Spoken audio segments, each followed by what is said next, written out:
going to do a short tutorial for you on our forward fold and half fold. Oftentimes in class I'll call this half lift, flat back.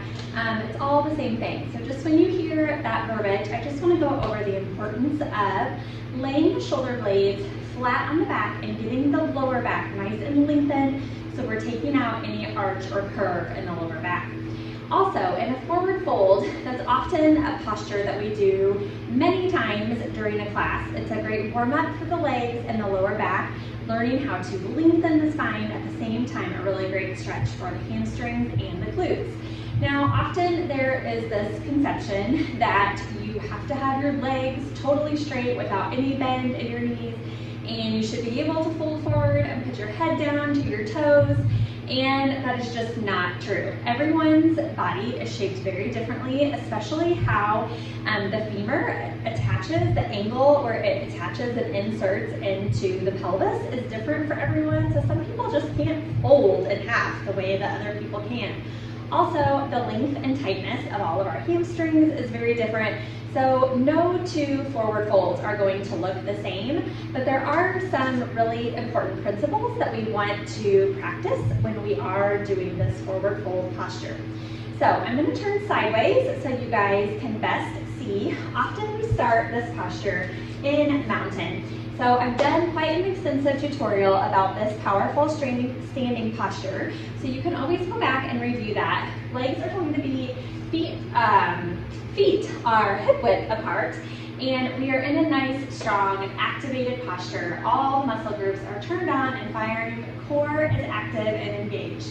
So we often inhale arms to come up, and then you soften your knees and hinge, folding from your hips to come forward. So here in an early forward fold in your class, your legs are going to be bent quite a bit before we start warming up through the hamstrings.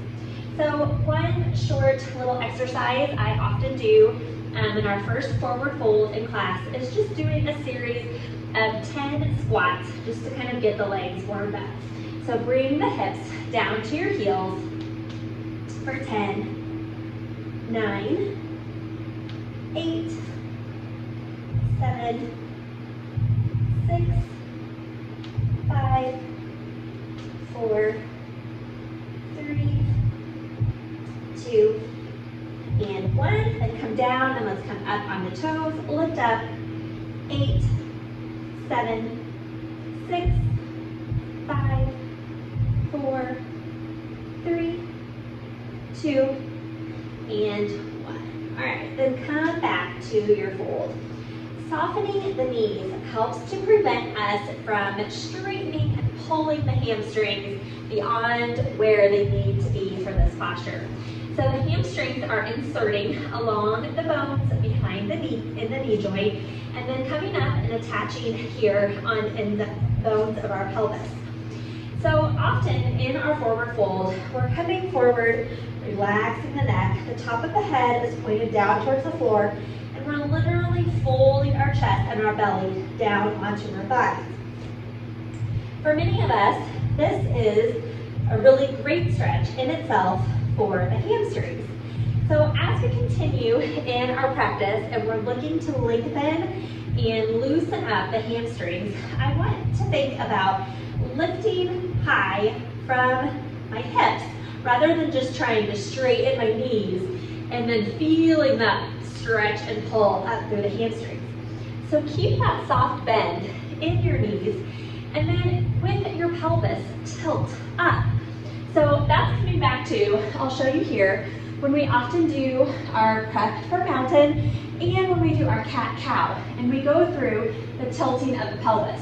So tilting forward, kind of tucking the tailbone under, which creates a slight rounding in the lower back, or posterior tilting of the pelvis and curling the tailbone up is like our cow posture and creating an overemphasized arch in the lower back.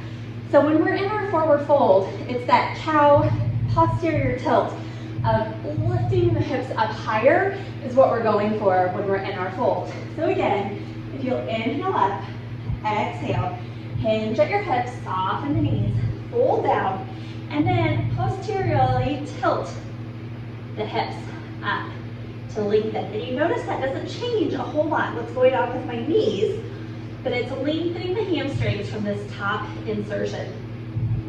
Continue to relax the neck, facing the crown of the head down to the mat, releasing the shoulders to the floor or resting on your shins. And then we're moving into our half fold, half lift, or flat back, as you'll hear me call it. So you're just gonna slide your hands up along your shins until you kind of feel like this lower back is starting to flatten out. Continue lifting the chest up, spreading the collarbones nice and wide, and just softening the shoulder blades. So you can see here, you could be here, and still often what I see is people remain very rounded in the shoulders. So spreading the collarbones wide and gluing the shoulder blades flat and down. So you're slightly pinching the shoulder blades together, just placing them nice and flat on your back. Draw the belly button up and in, engaging the core, squeezing the spine and the belly button together, nice and tight in this powerhouse of your core, and stretching here with a nice long spine. So again, neck is loose, imagining this line, pulling the crown of your head forward to lengthen in your neck, and extending the tailbone back behind, lengthening the lower back. So the spine is reaching, elongating in both directions. Shoulder blades are nice and flat, collarbones spread wide. On an exhale, relax the knees, soften as you fold back forward.